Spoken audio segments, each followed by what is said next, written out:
My name's Daniel. I've been living in a quiet town in the Lake District for some time now. It's a peaceful place nestled among the fells, with those winding roads and misty mornings that make everything feel a little slower. I work as an electrician for a small local firm, mostly residential jobs, sorting faulty wiring in old cottages, fitting new sockets, that sort of thing. My days begin early with a quick coffee from the petrol station before I head out, then hours spent crawling under floors or balancing on ladders. By evening, I'm back home, cracking open a pint and settling on the sofa. It's not glamorous, but it's steady work that pays the bills and keeps me out of trouble. My place is nothing special, just a modest one-bedroom rental on a side street with a patchy bit of garden out front and a back patio that overlooks a row of similar homes. I moved here after school around the time my mum passed away. Cancer took her quickly. Dad had left when I was a lad, so it was just me. No siblings, no relatives dropping by to check in. I learnt to mend things myself, both the practical sort and the deeper ones. The house feels empty most evenings, yet I've grown used to it. I don't date much. There was a girlfriend some time back, but it simply faded. Too many hours on the road for work, I suppose, or perhaps I'm just not the sort who needs constant company. Next door lives Hannah.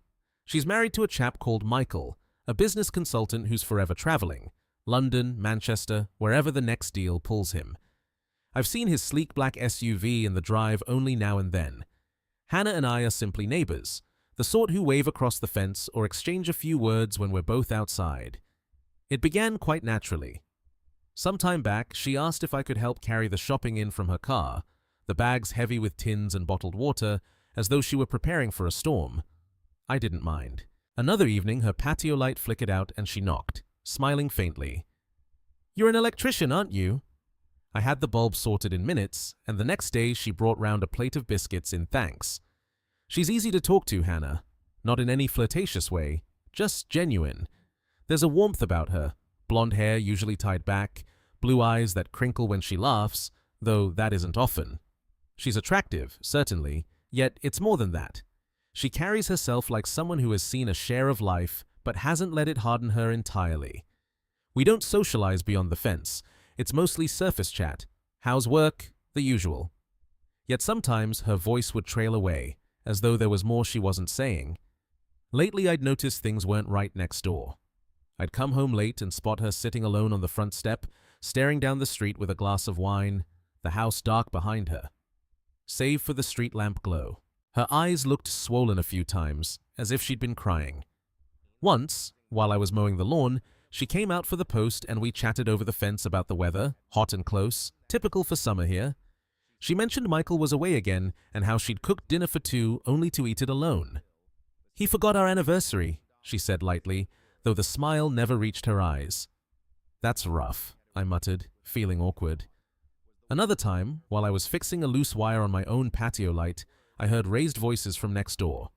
Michael's tone sharp, Hannah's quieter but strained. I couldn't catch the words, but it ended with a door slamming and his car roaring off. The following morning she was out early, raking leaves that weren't really there. I waved, she waved back, but her face was drawn and weary. "Everything all right?" I asked, leaning on the fence. She hesitated, then shrugged. "Just one of those evenings." I nodded, not pressing, yet it stayed with me. Why would a man like Michael leave someone like her sitting alone so often? She deserved better, proper meals, someone who listened, the simple things. That afternoon, I was in the back garden tinkering with an old fan I'd dragged from the shed. The heat was fierce and sweat ran down my back as I tightened screws. Hannah appeared at the fence holding a jug of iced tea. "Thought you might need this," she said, pouring a glass and passing it over. We chatted a while about the fells, how she'd moved here from Manchester for Michael's job, how she worked part-time at the bookstore in the town centre, but mostly looked after the house. She mentioned another missed dinner. Michael had rung from the airport saying his flight was delayed again. Her voice cracked just slightly and she looked away toward the distant hills. I don't know what came over me, perhaps the pint I'd had earlier, or simply seeing her like that, but I blurted it out. "If I were him, I wouldn't leave you eating alone like that. Ever." The words hung there, heavier than I'd meant. She turned back, her eyes searching mine for a moment. No anger, no dismissal, just a quiet nod. "That's sweet, Daniel," she said softly, then excused herself and went inside.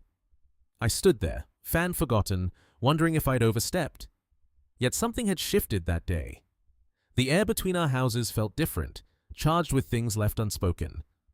I didn't realize it then, but that remark, whatever it was, had planted a seed. And seeds have a way of growing, even in the quietest corners.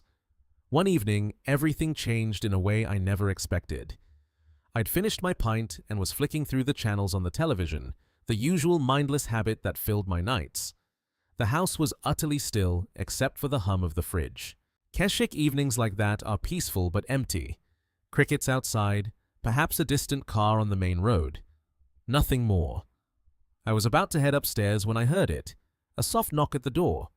Not loud, but insistent, as though someone needed to be heard without waking the whole street. I froze, then switched on the patio light and opened up. There stood Hannah in the dim glow, clutching a small suitcase in one hand and her coat over the other arm. Her eyes were red-rimmed, her face pale, and she looked smaller than usual, as if whatever had happened was pressing down hard. "Daniel," she whispered, I don't want to go back home tonight." I blinked, taking it in. She wasn't sobbing outright, but her lower lip trembled. "Hannah, what's happened? Come in." I stepped aside and she hesitated only a second before crossing the threshold. The door clicked shut, and suddenly my quiet house felt alive with her presence.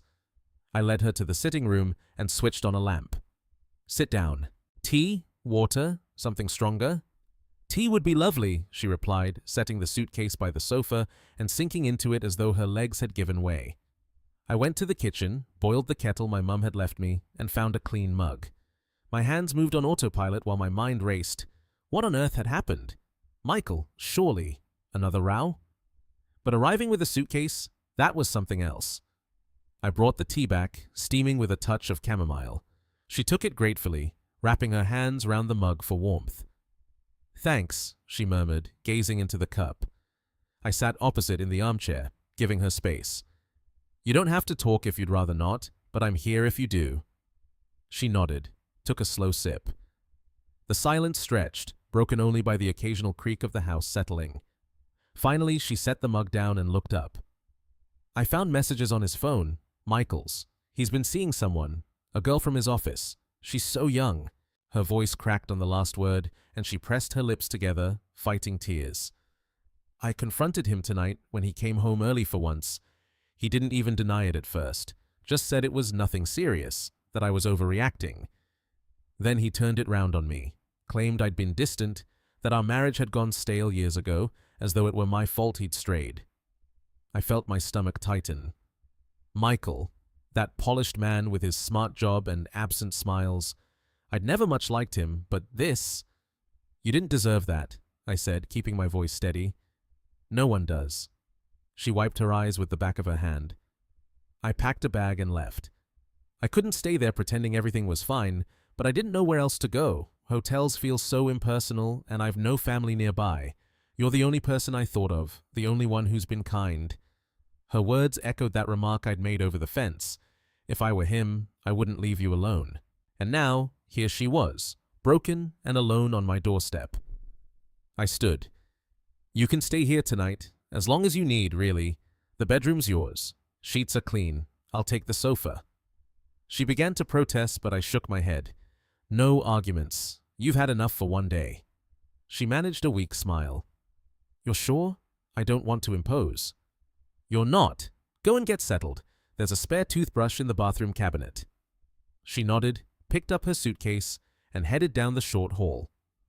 I heard the door click softly, then water running. I fetched a blanket from the cupboard and spread it over the sofa, my mind still spinning. Hannah in my house, sleeping in my bed. It wasn't romantic or anything twisted, it was simply human. She needed somewhere safe, and for some reason, I was it. That night, I lay on the sofa staring at the ceiling cracks I'd meant to repair for ages. The house felt different, no longer empty. There was the soft rustle from the bedroom, the occasional sigh that drifted through the thin walls. I thought about her words, about Michael's betrayal, and how she had chosen my door of all places. My own loneliness seemed smaller by comparison. For the first time in years, the silence wasn't oppressive. It was shared. I drifted off eventually. Morning arrived with sunlight filtering through the blinds. I woke to the smell of coffee brewing. Hannah was already up, moving quietly in the kitchen. She looked a little better, though her eyes were still shadowed. "I hope you don't mind," she said, pouring me a cup. "I needed something to do." "Not at all. Sleep all right?" "Better than I expected. Thank you, Daniel. Really." We sat at the small table eating toast she'd made from the loaf in my cupboard. She spoke a little more about ringing a friend later, perhaps looking for a short-term flat. "I won't stay long," she promised, "just until I sort myself out." "Take your time," I said. "A few days won't hurt me."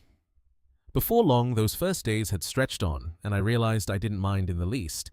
Having her around filled the house in ways I hadn't noticed were missing. Mornings began with the scent of proper coffee instead of my usual instant. Evenings were no longer just me staring at the television. It started simply, as most good things do. That first full day after she arrived, I left early for a job rewiring an old panel in a cottage up in the fells. Hannah insisted on making breakfast: eggs scrambled with herbs from my neglected spice rack, toast buttered perfectly. "You can't head out on an empty stomach," she said, sliding the plate across. When I returned that afternoon, dusty and aching, the place looked transformed. She'd tidied the sitting room, stacked my scattered tools, even wiped the counters. "I hope you don't mind," she called from the kitchen. "I needed to keep busy."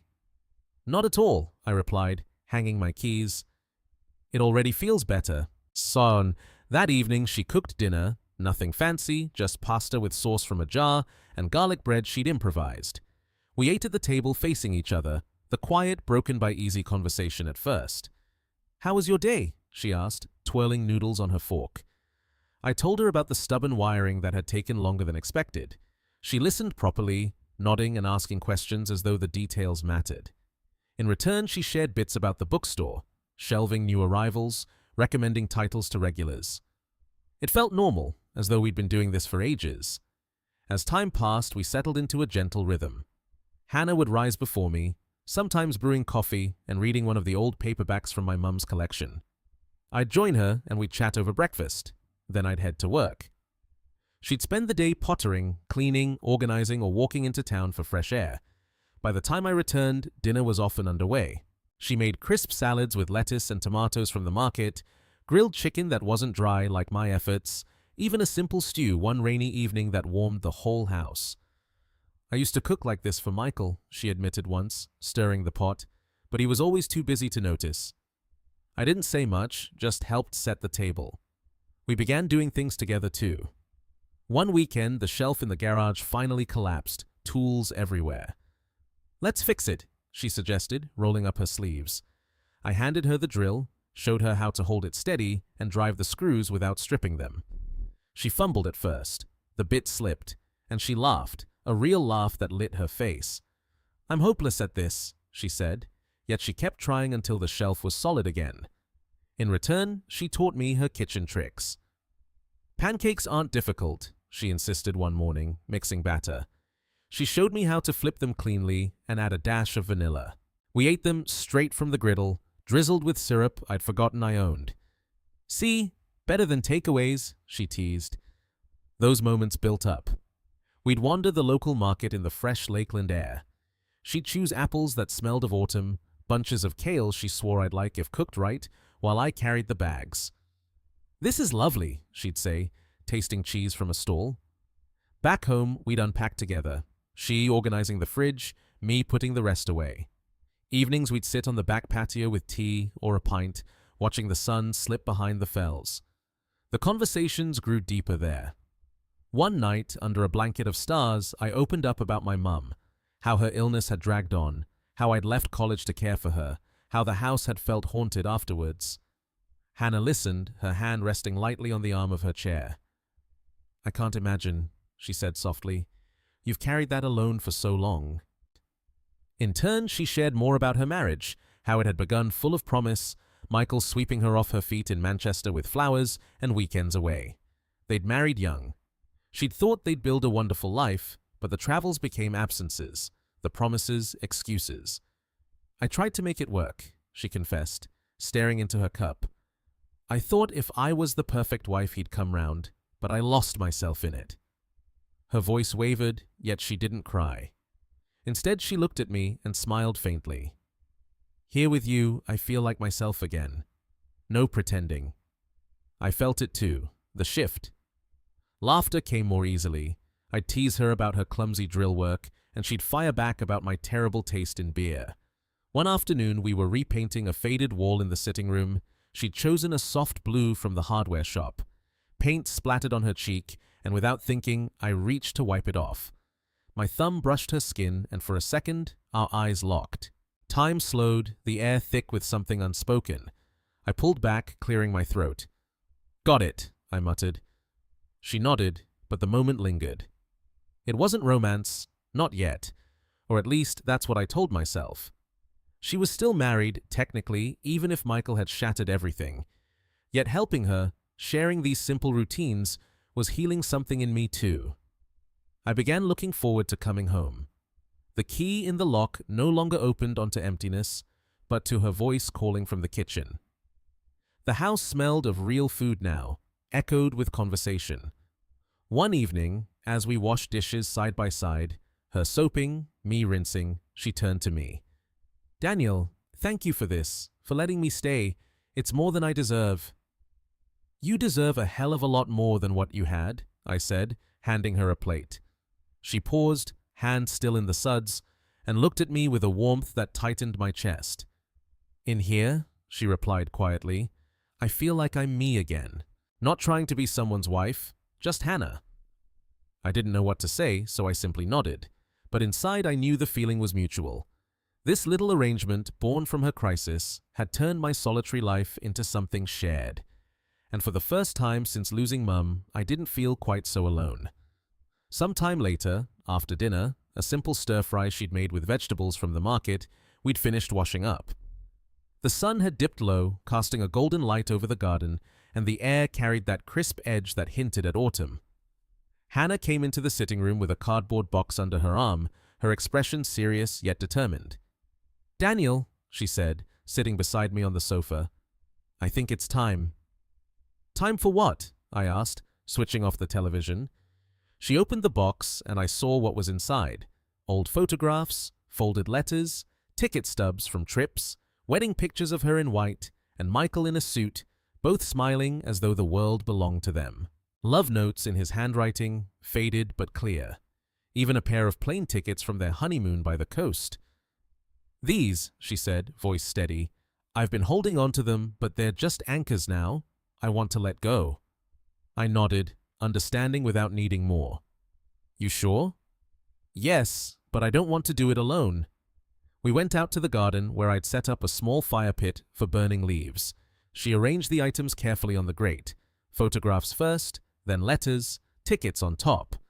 I handed her the matches and she struck one, hesitating only a moment before touching it to the edge of a picture.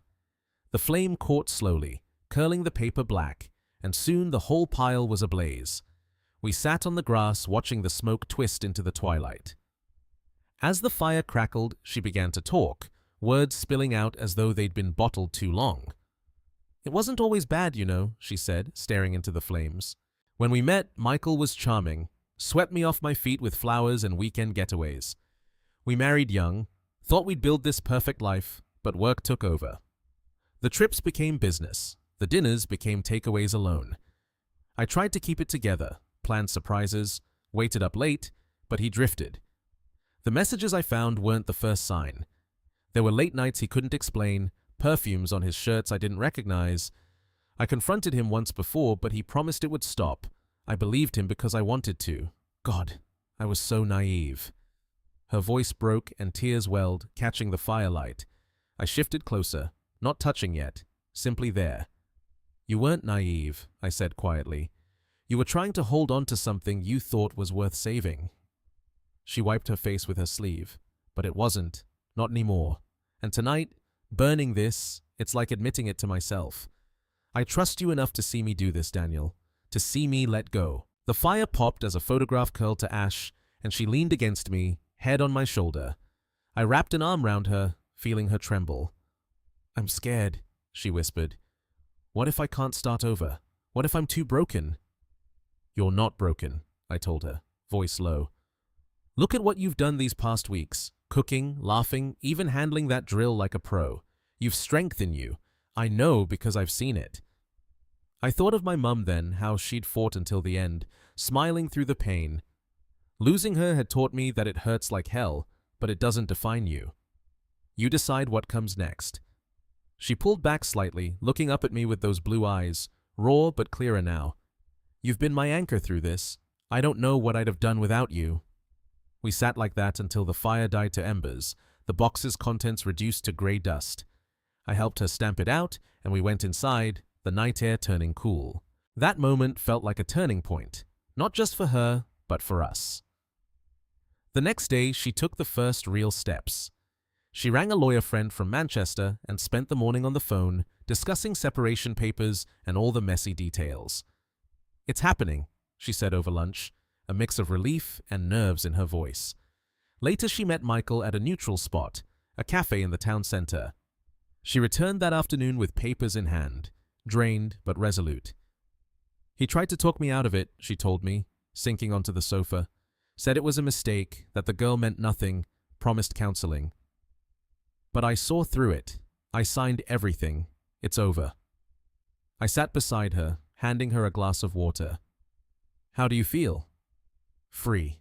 Terrified, but free. She leaned her head back, closing her eyes. I realized something, though. I can't hide here forever. You've given me a safe place, Daniel, but I need to stand on my own, find my own flat, get back to work properly. I don't want to depend on you or anyone to feel whole again. Her words stung a little, yet I understood. You're right, you've got this. But know the door's always open if you need it. She smiled, reaching over to squeeze my hand. It was a simple gesture, but it carried weight. In that instant, I saw her strength blooming, and it made me proud. Yet deep down, I wondered what the house would feel like without her. Then one day, Hannah walked into the kitchen with a different look on her face. I'd just poured my coffee, steam rising in the early light through the window. She set her mug down and sat across from me, hands folded neatly. Daniel, she said, voice calm but resolute, I've found a place, a small flat in the town centre near the bookstore. It's nothing fancy, but it's mine. I move in soon. I paused, mug halfway to my lips. The words landed softly yet firmly. I'd known it was coming, but hearing it made the house feel smaller already. That's great, I managed, setting the coffee down. You deserve your own space. When did you decide? Last night after our walk, talking with you. It made me realize I'm ready. I can't keep leaning on you like this. You've given me so much, a safe harbor when I was drowning, but now I need to sail on my own. Her eyes met mine, steady and clear, no trace of the uncertainty that had shadowed them when she first arrived. I nodded, forcing a smile. Part of me wanted to ask her to stay, to say the house felt right with her in it, but I knew that would be selfish. She'd come here broken, and now she was healing. Pushing her to linger wouldn't help either of us. You're right, I said. I'm proud of you. Need help packing? She laughed softly. Always the fixer. Yes, if you don't mind. We spent the day sorting the few things she'd brought and gathered, clothes folded neatly into her suitcase, a couple of books she'd borrowed from my shelf, the kitchen bits she'd bought on impulse during one of our market trips. The house buzzed with activity, yet underneath lay a quiet farewell. That evening we made one last dinner together, her favorite pasta with fresh basil she'd picked from the pot on the windowsill. We ate slowly, talking of little things, the quirky customers at the bookstore, a tricky wiring job I'd had up in the fells. Laughter came easily, yet so did the pauses, heavy with what we weren't saying. Afterwards, we sat on the patio, watching fireflies flicker in the garden. Thank you, she said again, her hand brushing mine, for everything. You didn't just give me a place to stay, you gave me back my strength. You had it all along, I replied. I just held the door open. She leaned in then, and we hugged. A proper one, her head against my shoulder, the scent of her shampoo filling the air. It lingered longer than a neighborly embrace, yet we pulled back before it became more.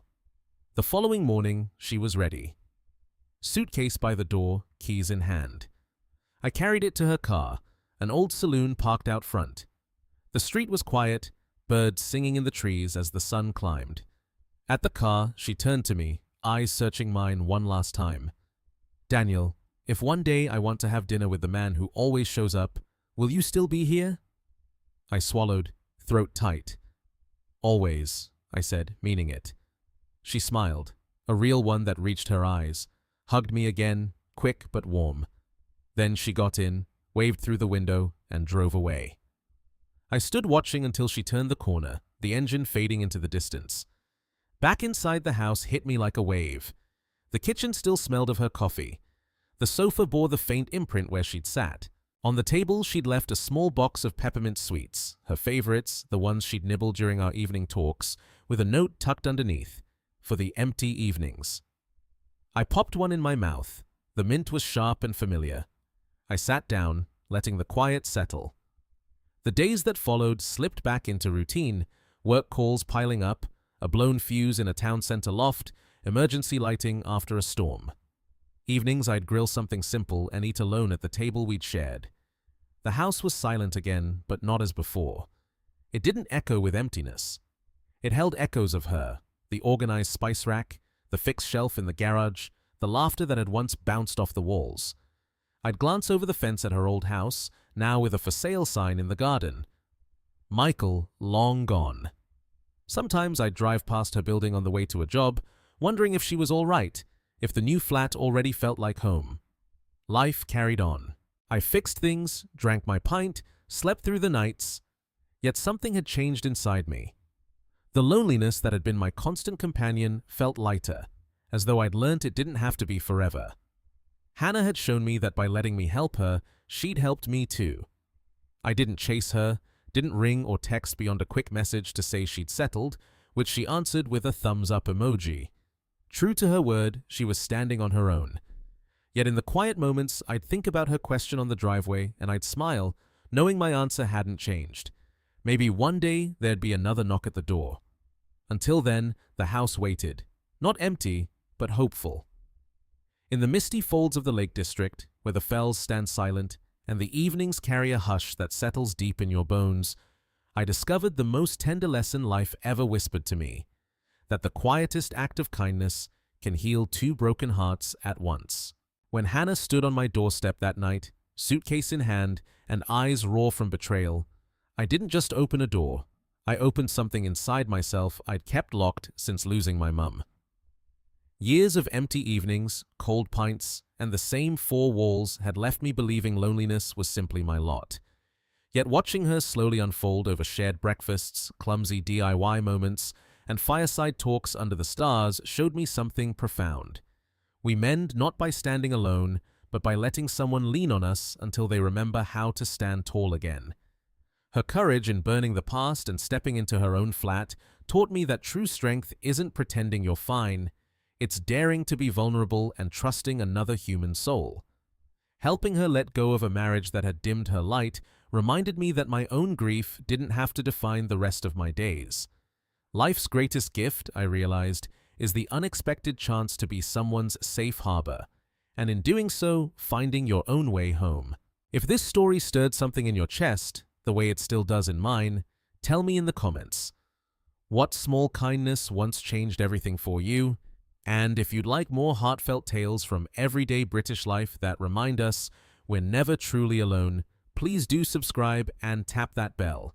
Your support keeps these stories alive, and I'm ever so grateful.